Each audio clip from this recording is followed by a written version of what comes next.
amigos, tengan todos muy buenos días, que el Señor me les bendiga grandemente. En esta ocasión quisiera invitarlos a reflexionar en la afirmación, el lloro que es consolado. Y quiero inspirar estas reflexiones en el versículo 4 del capítulo 5 del Evangelio según San Mateo, que dice: bienaventurados los que lloran, porque ellos recibirán consolación.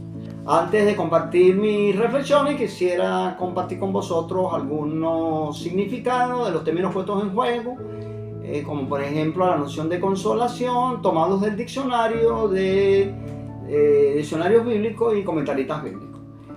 Un primer significado de consolación es acción y efecto de consolar. Son sinónimos de consolación, consuelo, alivio, desahogo, confortación, aplacamiento.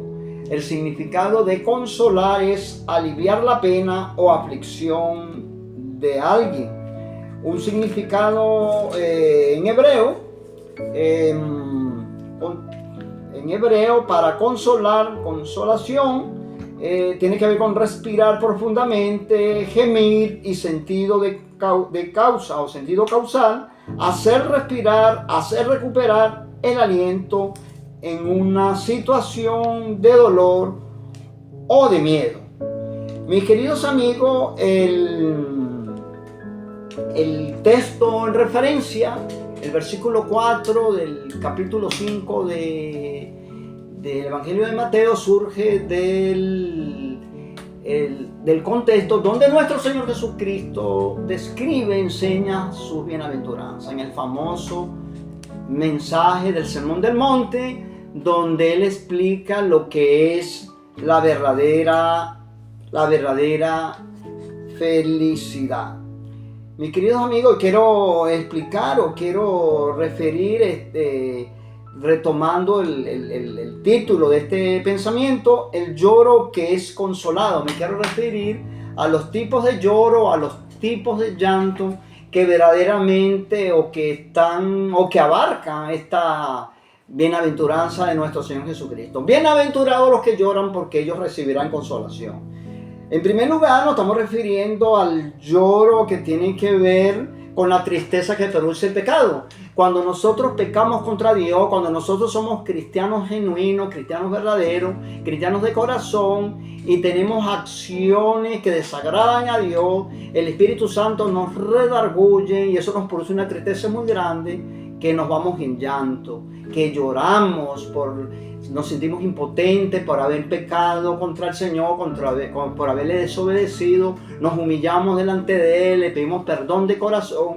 Ese tipo de lloro que expresamos en ese caso, que manifestamos en ese caso, en esa situación, está abarcado por esta bienaventuranza. Ese tipo de personas recibirán consolación, como el Señor Jesucristo lo enseñó. También se incluyen los lloros que nos pueden producir cuando conocemos a un familiar, cuando tenemos un amigo, cuando tenemos un familiar que está cometiendo pecado vertiginosamente, desenfrenadamente. Eso también nos produce tristeza y también nos produce lloro. Hay veces cuando oramos por ellos, lloramos, sufrimos. Ese tipo de lloros también son consolados por el Señor. Y un tercer tipo de lloro es el lloro que tiene que ver con las aflicciones que sufren los demás. Cuando nosotros vemos a las personas afligidas, también los hijos de Dios generalmente tendemos a llorar por esas cosas. Aquí hay dos tipos, ¿no? Por ejemplo, llorar con los que lloran y llorar con los que perecen. Esto me hace recordar el lloro producido por nuestro Señor Jesucristo cuando hizo la entrada triunfal a Jerusalén, que lloró por Jerusalén porque no había comprendido, no había percibido el día de visitación. Y él, como Dios, sabía por los juicios y por todas las cosas por las que iba a pasar Jerusalén.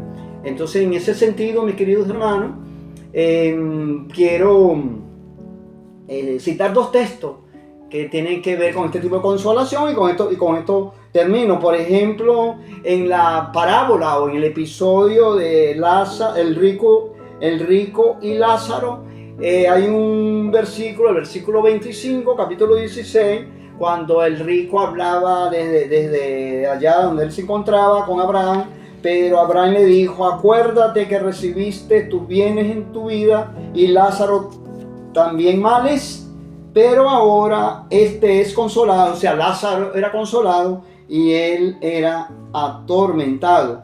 También, con esto concluimos el versículo 4 del capítulo 21 del libro de Apocalipsis. Dice que Dios enjugará toda lágrima de los ojos de ellos y ya no habrá muerte, ni habrá más llanto, ni clamor, ni dolor, porque las primeras cosas pasaron.